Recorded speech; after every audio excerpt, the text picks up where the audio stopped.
Dr. Hovind taught science for 15 years. Then he got his PhD in education. He's always had a love for teaching. But one thing that he's discovered is that in many of the science textbooks across America today, there are some fallacies, some false information being presented. Why is this information in the science textbooks? What are they trying to prove? Hi, my name is Eric, and in this seminar called Lies in the Textbooks, you're going to find out some of those lies that are being presented and what you can do about it.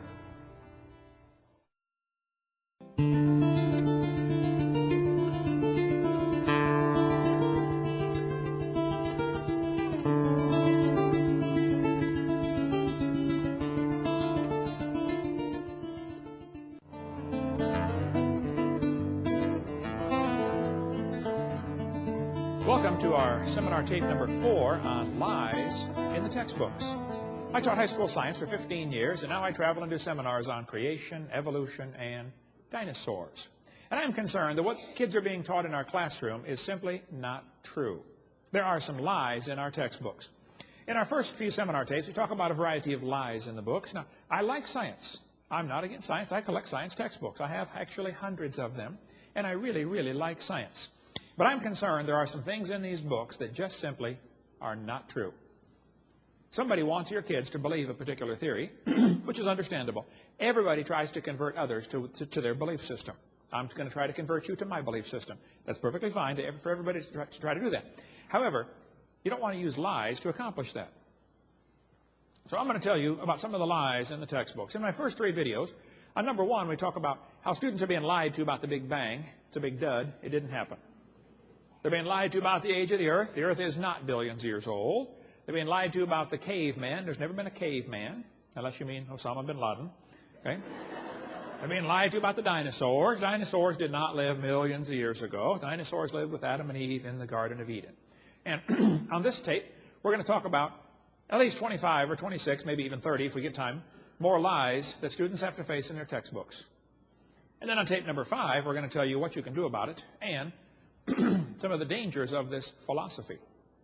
More lies in the textbooks. Let me set the record straight right up front. I am not trying to get evolution out of the schools. I'm not trying to get creation into the schools. I just want the lies out of the textbooks. I think we'll find if we take the lies out of the books, there's nothing left to support the evolution theory. Okay, well that's their problem. If all you have to support your theory are things that have been proven wrong years ago, I think it's about time you get a new theory. Is there anybody here who thinks teachers or textbooks should be allowed to deliberately lie to students for any reason? Okay? Wisconsin has a law that requires textbooks to be accurate. So does Alabama. Textbooks shall be adequate and current. Texas says instructional material shall be factual. Florida has a law that says instructional material shall be accurate. California says textbooks shall be factually accurate. Minnesota says the teacher shall not deliberately suppress or distort subject matter. Yeah, sure, hey there, fella, you betcha. The problem is absolutely none of those states, including your state, enforce the law as it's written on the book. The books are simply not accurate. Here's a public school textbook from 1908. They told the kids in 1908, God created the heavens and the earth in 6 days. And all that was made was very good. Prayer is a duty, but it's vain to pray without a sincere desire of heart. God governs the world in infinite wisdom. Public school textbook. Here's a public school textbook from the year 2000. Evolution is a fact, not theory. Birds arose from non-birds and humans from non-humans. No person who pretends to any understanding of the natural world can deny these facts. I think things have changed a little bit, folks.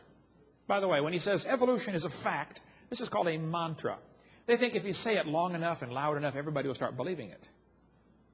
It's not a fact. Evolution's a religion. This textbook says, boys and girls, even though most scientists and religious leaders no longer see evolution and religion as in conflict, a minority of Christian fundamentalists remain opposed to evolutionary biology. This is called slanted journalism. A minority of fundamentalists, they're trying to marginalize those, even though it's the majority of the population of America that believes this, not the minority. Look what it says over here. It says, Creation science states that all species were created by God roughly 10,000 years ago, and that they have not evolved since. By the way, let me stop right there. That is not what creation science teaches.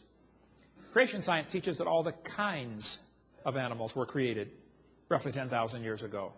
And the only evolution has been variations within those kinds. So they're setting up a straw man here so they can knock it down and think they won the argument. Keep reading here. As scientific issues, we know these assertions are false. Over here they tell the kids, if we prevent our secondary school students from learning what science has to offer, let me stop right there. I'm not trying to prevent students from learning what science has to offer. I love science. I'm trying to prevent students from being lied to. But man, show us what does science have to offer? Things that we can observe and test and demonstrate. Evolution is not part of science. That's the problem. Watch this now. If we prevent our students from learning what science has to offer, we run the risk that they will not be able to compete effectively in college classrooms or in today's global economy. This is the evolutionist altar call. Right there. The world will be destroyed if we don't preach evolution. Oh, the sky is falling. We've got to get more evolution or we're all going to die. They somehow think that their religion is important in our schools, and it's not. This textbook has over 100 pages where evolution